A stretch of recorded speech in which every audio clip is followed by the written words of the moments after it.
If you need help, then dial your operator. Have no fear, fellow citizens. The Mediator is here. Good morning and welcome to this week's edition of The Mediator with me, your host, Brian West, here to give you the top 8 headlines and developing news stories that made it this week. Now, as usual, I'll give you the top 8 local headlines and developing news stories that made it first, followed by a movie clip, a skit, a trailer, or something that's going on in the community, or maybe some pictures. And then I'll give you the top 8 international headlines and developing news stories that made it this week. So let's waste no time, folks. Let's get to it. Story number 1, some unique stories that help the Valley stand out. Look good. Look great. Standing out. Unique. Mineral Ridge Historical Society will be attempting to get the 1830s Moss Ancestral Home placed on the National Register of Historical Places. This will add to an already long list of historical places in Ohio and locally. Another unique story spotlighting the Valley is about Tony Carrera, who will be amongst this year's inductees into the Ohio 4-H Hall of Fame. 4-H clubs are very, very active in Ohio and provide opportunities for youth and adults to work together to create sustainable community change, especially in areas involving civic engagement, leadership, healthy living, and science. So story number 1 made it this week. Story number 2. Should Trumbull County get an A on the environment? Back in 2000, orders came in for Trumbull County to add sewers to certain areas of the county. Since then, Trumbull County has spent $67.2 million on the county sewer projects and is expected to spend another $49.8 million before 2030. Most of the funding has been paid for with various grant funds from environmental agencies, which will put Trumbull County on an Earth Day course of an A+ for environmental improvements. That means they'll get an A+ grade for environmental improvements this year compared to surrounding counties. That's why story number 2 made it in this week. Story number 3. How does the Valley score when it comes to addiction awareness? Due to a slight uptick in drinking and drug abuse, local nonprofits that specialize in counseling people addicted to alcohol and drugs have really been trying to focus mainly on awareness that the problem still exists.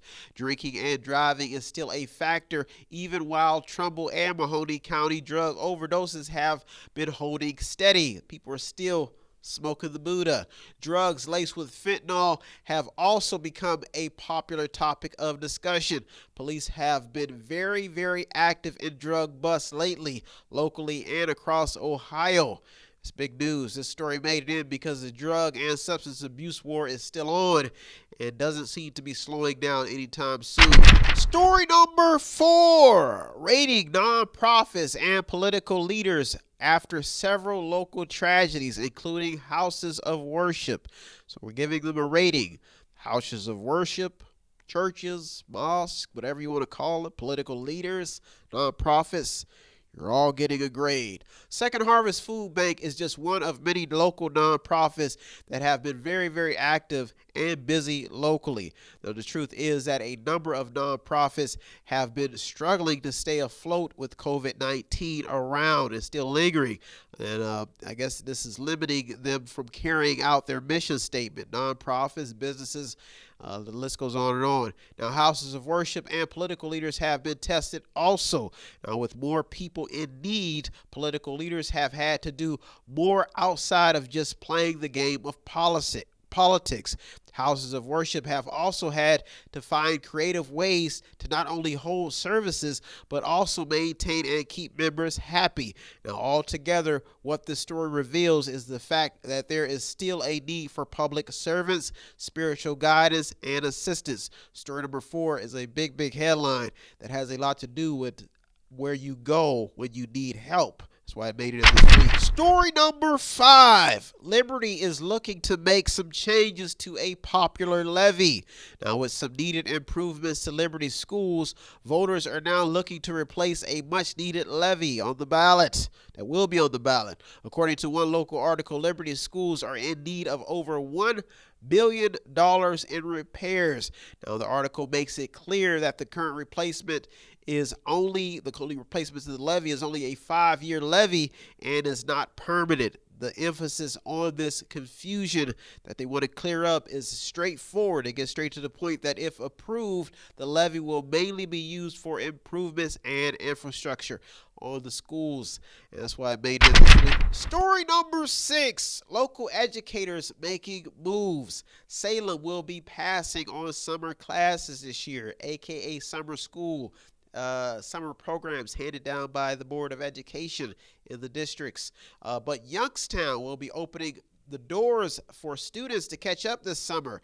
The city will also be holding a virtual graduation ceremony this year with a maximum of 4 family members, according to CEO Justin Jennings, that will be allowed to be in attendance. Now, by opening up the schools in the summer and allowing kids to engage in extracurricular activities throughout the summer, along with giving kids the opportunity to learn how to use a musical instrument of choice, this could really be a jump start for CEO Justin Jennings to elevate the district out of a failing grade, and could also be the type of leadership plan that area reps, including the governor, have been looking for to keep the learning going through COVID-19. Now, only time will tell how this story develops. Another big story showing that the area is really focused on making education moves is a headline pointing out how the Educational Service Center of Eastern Ohio has received a $150,000 grant to expand a pre-apprenticeship program that will enable students to enter into a high-paying career with no college debt. Now, the program will allow students to earn certificates and credits. That's why story number 6 is a big headline. Education. Story number 7 in the top 2 local headlines and developing news stories that made it this week. Don't you feel excited about mediation? COVID-19 is still nagging at Ohio's coattail. It's not going anywhere. It's been over a year now, and COVID-19 just won't seem to go away. The virus is still making front page news, and spectators want answers because numbers were supposed to be declining as people started getting vaccinated, but they're still rising. Now, not only is America going in circles, but Ohio is also weathering the storm and the ongoing fact that COVID-19 will not go anywhere. It's still around. It's like a cold. It's like a virus. It spreads, liches on people's backs, hangs on, and gets inside your body.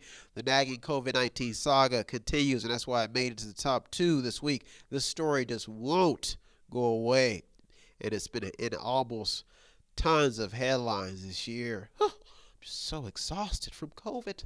We have to do something. Let's kill the virus. That's why story number 7 made it to the top 2 this week. Somebody's on the most wanted list, and it ain't human. It's COVID-19. Story number 8 and the top local headline and developing news story that made it this week. Oh, I'm dodging bullets. It's the top. We're at the top. Woo. Mental health or crime. What is the real issue hurting the valley? We all a little bit crazy. Let's go crazy. Let's get nuts.